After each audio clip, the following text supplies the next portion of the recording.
¿Como liberal te consideras una persona egoísta? Eh,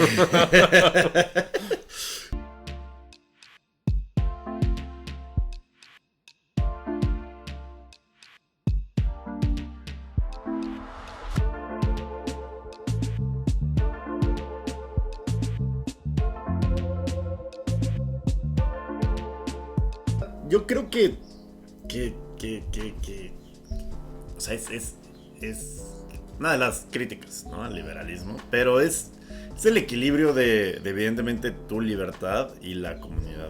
Creo que pues, sí hay cierto tipo de egoísmo, o sea, en el sentido de que tú tienes ciertas metas, principios y visiones acerca del mundo que tratas de promover, que evidentemente van a chocar con las de alguien más, ¿no? Pero, pues, creo que sí, el liberalismo en su forma más sana está, pues, también equilibrado con el sentido de la comunidad, con el sentido de progreso de la sociedad, en la que, pues, yo no comulgo, por ejemplo, con ese sincretismo que de repente tiene entre el liberalismo y la economía y el capitalismo, en el que es como de, pues miren, ese es el campo y hay que darnos en la madre y que el mejor gane.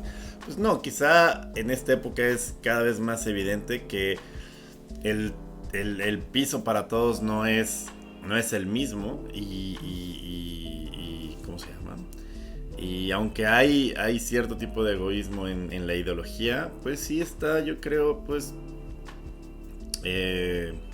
matizado por la prudencia, ¿no?, de ese mismo egoísmo. Yo lo veo más bien como en el punto de vista de soy egoísta en el sentido de que busco mi propia felicidad. Punto. Muy aristotélico de tu parte, amigo. Pero pues sí. Sí, no, todos, sin duda. O sea, o sea, hago estas cosas porque me hacen feliz a mí. Sí. Y no tengo que hacer las mismas cosas que a toda la tribu, este colectivo deforme del que se habla. Sí. Es de esta o aquella manera, sino simplemente tengo esta libertad para hacer esto que yo quiero, ¿no? Y esto que me hace feliz. Sí. Totalmente. O sea, hasta de repente hay gente que te dice, es que quieres tener hijos, eres un egoísta, ¿sabes? Por temas de recursos. Pero lo puedes ver al revés, o sea, no quieres tener hijos. También, eres un egoísta. Claro. O sea, quieres todo tu trabajo para ti. Libertad de elegir. Exactamente. Precisamente. ¿No? Totalmente. También me puedes preguntar cosas, amigo. Tú tranquilo, Okay. Te voy preguntando. Te voy a tirar, a ver. Vale, va. ¿Cómo ves la relación entre liberalismo y derechos humanos? ¿Hay una relación ahí? Digo, totalmente. No puede ser una sociedad liberal si no garantiza que los derechos que protegen esas libertades existan. O sea, muy Ferrayoli, pero tienes que ser garante como sociedad. Name dropping. Tienes que ser garante, ya sé, name dropping. Tienes que ser garante de esos derechos para que pueda funcionar. O sea, puedes pensar que una sociedad es liberal porque todos pueden hacer lo que quieran sin ningún tipo de restricción, pero si no existe un gobierno garante de esas libertades, pues evidentemente pues, es otra ideología que se llama anarquismo y que evidentemente pues deriva en otro tipo de problemas, ¿no? Más complejos. Totalmente creo que los derechos humanos son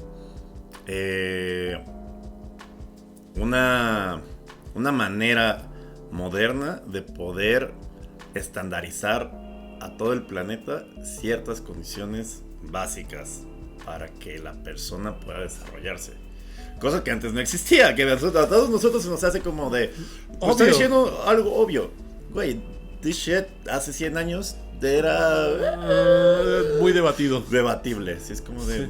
¿You sure que derecho a la salud? Estás en Cananea, amigo. No, o sea, simplemente... Y puedes no irte tan lejos. O sea, tú, si te vas ahorita a... El derecho al voto de las mujeres. El derecho a votos de mujeres, el derecho a la propiedad, por ejemplo, de la propiedad privada. Que es el derecho a tu...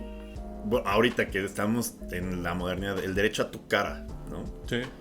El derecho a tu voz, a tu imagen. A tu imagen. Pues es que, o sea, cosas que van a ser obvias en el futuro no son tan obvias hoy. Claro. Y justo tampoco fueron obvias en el pasado. ¿Pero qué vas a decir, amigo? No, por ejemplo, sí. O sea, yo estaba pensando ahorita, por ejemplo, no sé, estaba pensando en lo que le pasa a algunos amigos venezolanos, por ejemplo. Por eso mencionaba... Que ganaron ayer las eliminatorias mundialistas. Felicidades. No, no es cierto. No, me refiero, y muy en particular, el derecho a la propiedad privada. O sea, claro, que pareciera lo más lógico. Con Borges, cuando pasó lo de las expropiaciones en Quintana Roo, de los piratas de Borges. O sea, es como de aquí, pues, se supone que es una sociedad pues, establecida bien con sus tres poderes. Ahí vamos. Pero en Venezuela, de la noche a la mañana, pues... Ajá. Te quedas sin propiedad privada y punto. O sea, literalmente te puedes quedar en la calle. Un ejemplo de lo que le pasa ahorita a María Corina Machado, por ejemplo. Donde dicen, ¿sabes qué? Ay, fíjate que acabamos de encontrar que en el expediente que te abrimos en el 2015 había evidencia de otras cosas y hasta ahorita nos dimos cuenta. Y entonces te vamos a inhabilitar políticamente. Tus derechos políticos para correr se acaban. Sí. Y te quedas anonadado, ¿no? Verdaderamente anonadado. Donde dices... cuando para nosotros es algo como muy común o muy típico aquí en México, de que dices, bueno, si quieres perseguir la carrera de ser político, estás en tu derecho. Sí, o sea, por ejemplo, algo que a mí siempre me da comezón, no por el conceptualmente, pero es como la violencia política de género, que ahorita se está utilizando para pegarse entre ellos y que inhabilitar a tal, y ya algo que estaba pensada que conceptualmente tiene sentido, pues ya entre las mismas morras están como disparando en eso. O sea, el espectro entre lo conceptual y la realidad siempre va a ser una brecha que va a estar definida por las personas que lo ejecutan y los valores de ejecución de esas personas. Pero creo que en ese aspecto los derechos humanos son desde la declaración han sido una manera de poder darle una visión al mundo de lo mínimo aceptable, lo cual me parece correcto y me parece un acierto liberal. ¿No? Con todo y que hay muchos socialdemócratas en esto, en la ONU. Sí, pero parten del reconocer al individuo como la pieza básica de la sociedad. También. O sea, decir, sabes que empezamos en el individuo, punto. Y de ahí vamos construyendo. Y así empieza la reacción. El individuo es, ¿cómo se llama? Libre. No me recuerdo el uno que dice, pero básicamente trata sobre el individuo y su capacidad de existir. Exacto. Muy bien. Su derecho a existir. Su capacidad puede. Pero si naciste en un gulag, pues no sé, amigos, si tienes el derecho de... ¿Quieres tirarme o quieres que te tire? ¿Hiciste tu tarea o no hiciste tu tarea? No, sí hice mi tarea. Por ejemplo, amigo, tú que estás en una fundación, ya es obvio, ¿no? Eminentemente liberal. ¿Cuál fue la primera contradicción que topaste respecto de la promoción del liberalismo y la realidad en, por ejemplo, este país? Mira, hay un hecho. No es como que fue mi primer trabajo. O sea, claro. O sea, también empecemos por ese pequeño gran tema. Sí. O sea, yo me he dedicado a temas a comunicación política desde que tengo 22 años. Y aunque Ricardo dice que no es cierto, lo cual se agradece, tengo 38. Es que sí, paso de rutina de skincare, amigo. Que no los aparento. Pasa tu rutina de skincare. Y ya me esperaba con ciertas cuestiones, ¿no? Ahora bien, uno de los... Porque luego la política, con todo y todo, pues sí tiene matices no muy liberales, por ejemplo. Pero... El ejercicio de, sí, sin duda. Sí. Pero en general, pues, es de las cosas más liberales que existe conceptualmente, ser política. Sí, claro. O sea, el poder incidir en la cosa pública. Disculpen si de repente me pongo muy... No, para nada, muy amigo. Teórico, pero últimamente he estado leyendo mucho. Entonces, ¿cuál fue la primera contradicción? No lo sé. O sea, por ejemplo, ¿Sabes qué fue lo primero que yo pensé que era una contradicción y después me pareció muy interesante cómo me lo explicaron en la fundación? Es la visión de la fundación. El trabajar con gente de corrientes que no son liberales. ¿Qué dices tú? Ah, caray, ¿cómo que estamos trabajando con fulano de tal? ¿O cómo estamos trabajando con una organización X que tal vez no comparte tus valores? Sí. Entonces la primera pregunta es, ¿eres liberal? No, pues sí. O sea, entonces, ¿dónde está tu tolerancia si estás trabajando por un proyecto de X, Y o Z cosas que está buscando un valor que en común sí hay? Digamos, libertad de prensa. Sí. O digamos, sociedades interculturales. Sí. ¿No? Paréntesis, sociedades interculturales es esta capacidad donde viene alguien de fuera y dices, ¿sabes qué? O diferente, porque no tiene que venir exactamente de fuera. Y puede haber una interacción entre la comunidad dominante y las minorías. O sea, pero sin que esté uno por un lado y el otro por el otro, sino que haya una mezcla y una interacción como tal, ¿no? Entonces, y además una visibilización, me cuesta mucho esa palabra, de las minorías y de estas otras formas de pensar y de ser y de querer. Y dices, bueno, pero estoy trabajando con una organización que no es pues del corte que yo esperaría liberal. Pues no, pero si estás trabajando en pos de algo que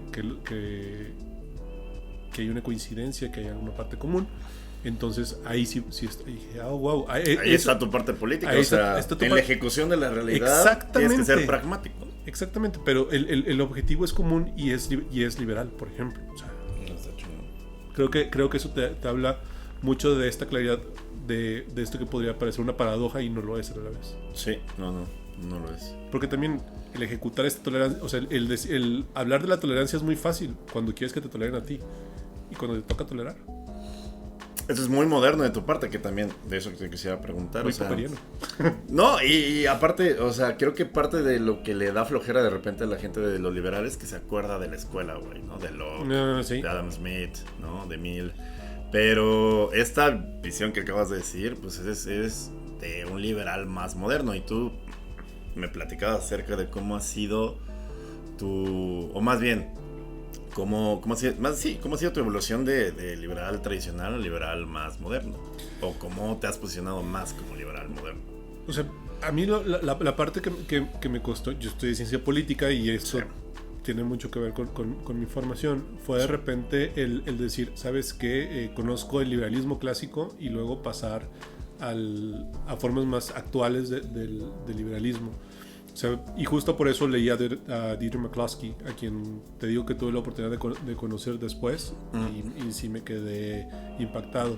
Recién tuve un podcast en la fundación con Antonella Marti, que también es una persona increíble. Tuvimos, y digo tuvimos porque yo estuve virtualmente, aunque realmente no fui parte de la conversación, de platicar con José Venegas, ¿no? que va a ser... No, ¿qué te pasó? Que va a venir en el siguiente programa. Y todo eso te requiere una labor intelectual bien importante, en el sentido de que te tienes que poner a leer y hacer la tarea. Sí. Recién para una columna estaba repasando mis notas de Karl Popper y justamente por eso traigo ahorita mucho el tema de las sociedades abiertas y tolerantes, ¿no? Otro güey que cuando lo topas en la escuela es como que lo voy a volver a leer, güey. No, pero por lo menos leerse los resúmenes vale un chorro la pena. Sí, no, totalmente. O sea, para entender lo platicamos con Ricky y con los dos Rickys. Es como de, hay ideas que al chile, pues, por más TikToks que veas, por más videos que veas, pues son tan complejas que pues sí necesitas clavarte en la textura y pues sí son un chingo de páginas, pues así es, güey. Y sí, o sea... No quiero ser el señor de hueva, pero pues sí, pero no vas a entender... Es que no puedes... Yo lo pondría como... No puedes tener una maestría, o sea, no una maestría en el sentido académico, sino una maestría en el ser un maestro, y no para enseñar, sino ser un experto de un arte o de una idea o de una cierta cosa, si no le dedicas tiempo a investigar y entender los matices y las partes finas de los conceptos a nivel intelectual. Sí, no, o sea, yo creo que muchos, yo en el mismo contenido he visto una oportunidad intelectual de generar, conceptualizar de forma más o menos simple las cosas, pero todo es con la intención de que vayan a ver más, ¿no?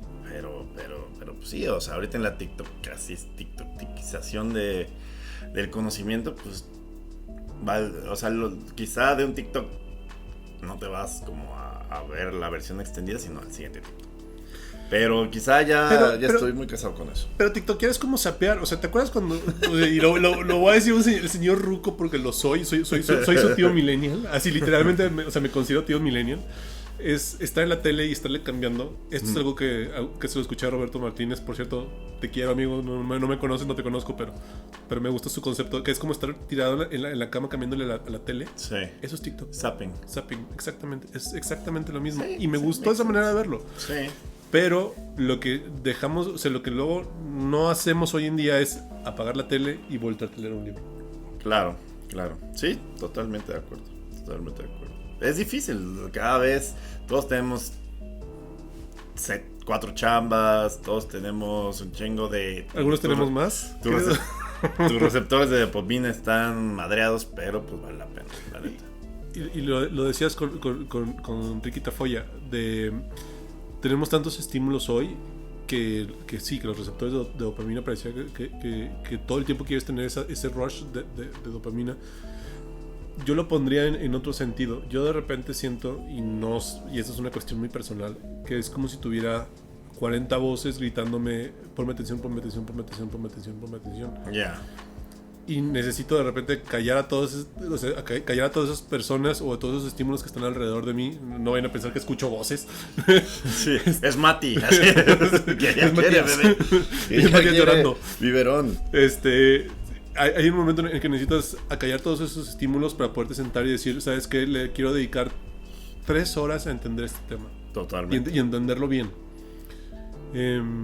Porque si no, luego caemos en cuestiones exageradamente simplistas.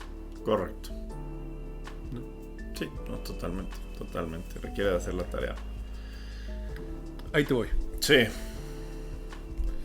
De estos pensadores de los que hablábamos hace rato, que son medio de hueva leerlos, pero que son pero que es fundamental, o sea, que requiere una verdadera labor.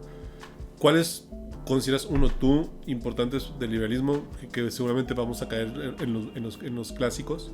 Sí. Pero más allá de cuáles consideras tú, ¿cuáles te han divertido leer?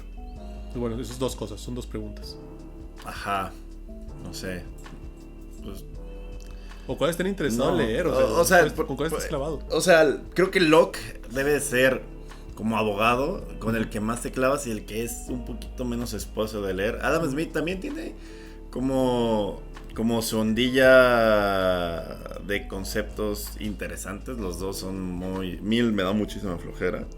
Pero creo que Locke, sobre todo si a mí me tocaba leer güeyes todavía más de flojera en la abogacía, creo que Locke para su visión de liberalismo era muy bueno, y creo que no fue su alumno, pero Botomore, que tenía conceptos similares acerca del mismo, también se me hacía mucho más ligero de leer, pero conceptualmente pues si no hay manera de que no te claves en Smith y en Locke. Y el de Smith no está tan largo, el de la sociedad, la riqueza de las naciones. Exacto. No está tan pesado. Tiene luego una contraparte que luego no se lee. Luego tiene una madre como de 4 volúmenes, ¿no? Donde ahonda en el tema, pero la verdad no. Pero tiene una parte moral muy interesante, Adam Smith, que luego vale también la pena leer.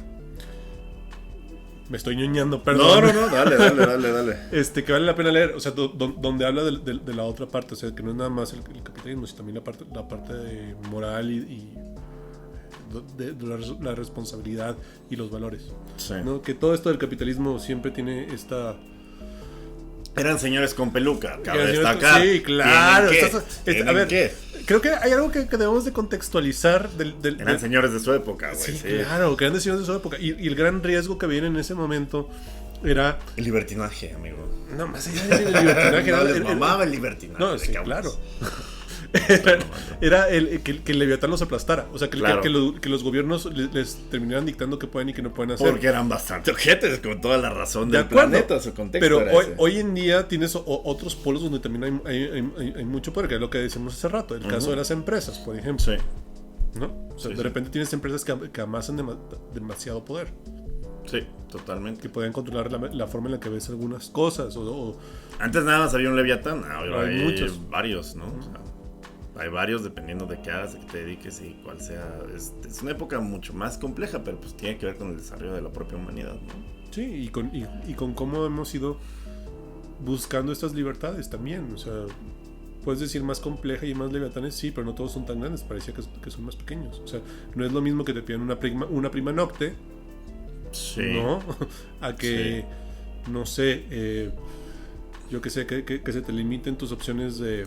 Que utilicen tu cara para hacer videos, ¿no? No, digo, no sé. Igual a los swingers les mamaría la prima nocte. A todos, pero, a los demás no, pero... Pero ahí, sí, ok, estoy de acuerdo. Pero fíjate lo que acabas de decir. Y me gusta el tema. La existencia de los swingers no existiría sin el liberalismo, por ejemplo. Exactamente. Porque el swingear es una elección. Ajá. Yo elijo. Puedes elegir hacerlo o no. Ay, no. Exactamente. Ay, no. O sea, el tener el choice está muy... O sea, tener la elección está chido. Totalmente. ¿No? Totalmente. ¿Nos aventamos como unas últimas o quieres que quede más largo? Anda, pues. Vamos a decir, cuando yo digo libertad, ¿tú qué es lo primero que... No, no es cierto. Cuando digo Adam Smith... ¿Cómo era textual la pregunta? Es que estamos platicando acerca de algo bien interesante, acerca de diferencias fundamentales de varias ideologías, ¿no? Sí. O sea... Me dice, a ver, ¿dónde partes, dónde clavas la línea? O sea, ¿cuál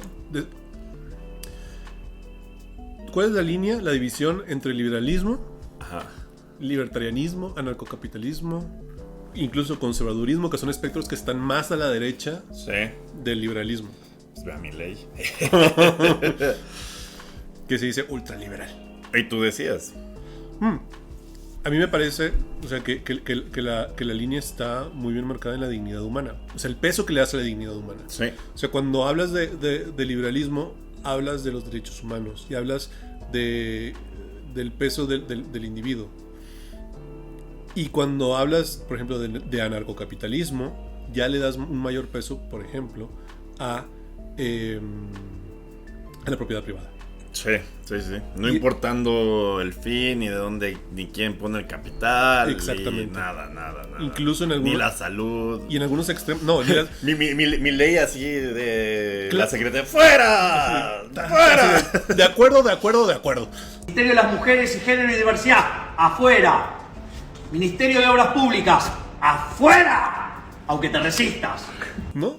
O sea, ¿por qué? Porque, o sea, por ejemplo, en el anarcocapitalismo, por ejemplo, el equivalente a una... Es empatía también. Exacto. Porque cuando hablas de una entidad reguladora que dices, es que el liberalismo habla de pocas regulaciones y de gobiernos. Sí, no, o sea, porque necesitas una entidad que te regule los medicamentos que ingieres. Claro. ¿Por qué? Porque no es muy sano que si tienes una enfermedad y te recetan un medicamento que te cura de algunas cosas, pero te pone peor de otras tantas. Sí, no, que tenga un sobreprecio. Exacto. O sea, Estados Unidos lo sufre, por ejemplo, ¿no? El sobreprecio de sus medicamentos, el turismo a Tijuana para comprar. O sea, son vicios de precisamente de no tener esta visión de dignidad humana ni de empatizar con las verdaderas necesidades que tiene la realidad y solamente casarte con que tu ideología va a funcionar porque el mercado funciona. Exacto, totalmente. Si te vas a que el mercado funcione y el mercado lo regula todo, vamos a entrar en un problema. Totalmente. Decíamos que íbamos a entrar en las últimas. Sí. ¿Te parece si respondemos la última los dos? Órale. Pero no sé cuál quieras elegir para que la contestemos los dos. ¿Por qué está la Fundación Freire Naumann haciendo este proyecto contigo? ¿Por qué está la fundación? Pues no sé. ¿Por qué me eligieron? No sé, o sea, a mí me gustaría pensar que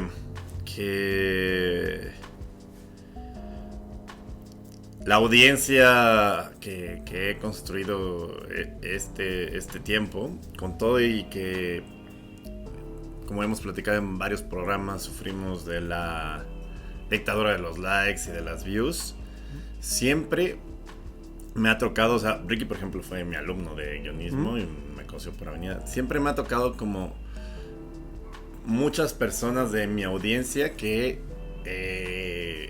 les ha tocado hacer cosas muy, muy, muy grandes, muy, muy chidas. Creo que sí, con todo y todo, las personas a las que les llega este contenido sí llegan a considerarlo como parte de su propia ideología y de después transmitirlo en los campos en los que sea que lo hacen. Porque sí me precio de que es una audiencia que sí tiene cierto tipo de influencia y de calidad a la hora de ejecutar sus cosas en la vida diaria.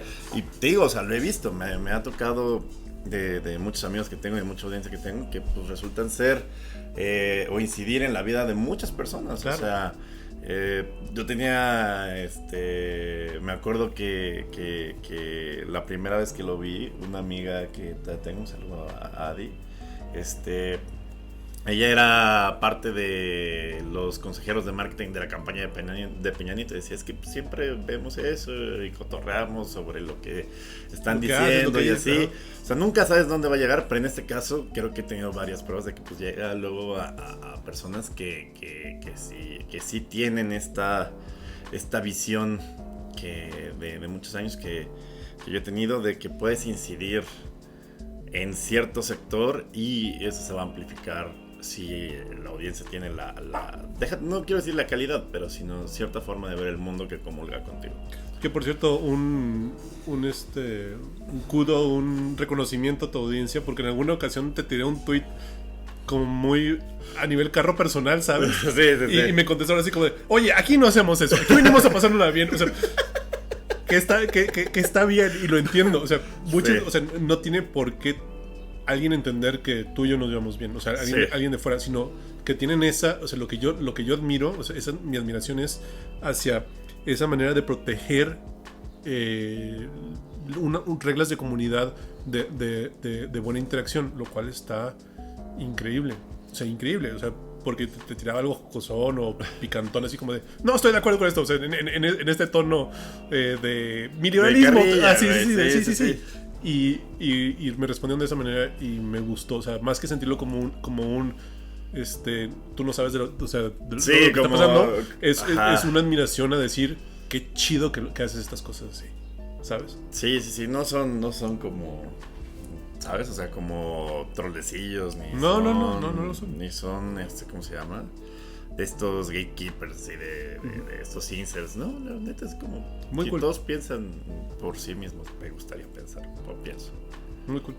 Yo te diría que nos gusta esta capacidad investigativa y de poder sentarse y pensar, o sea, ciertas cosas y verlo no como esto es blanco y esto es negro, sino esta situación muchas veces es multifactorial, ¿no? O sea, me gustó mucho y te lo dije en su momento el reportaje que hiciste del agua en el norte de México, en Chihuahua y demás, y sí fue muy interesante, y otros tantos proyectos más que sí, o sea, es aparte 2 horas, o sea,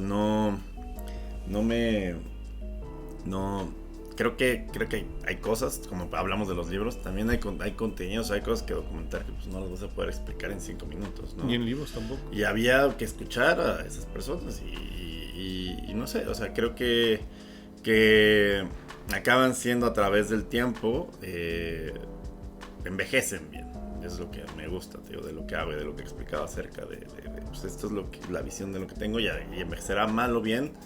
Pero creo que ha envejecido bien porque pues realmente no me caso ni me apasiono ni adoctrino nada. Simplemente pues esta era la visión del mundo y lo que existía mientras estaba yo allí.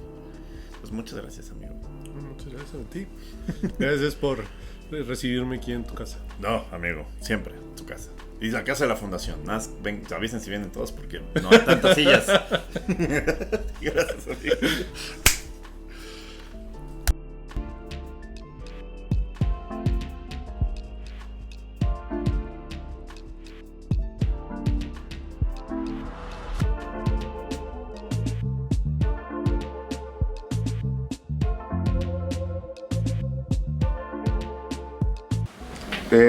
Entrevista Alfredo, parte 3.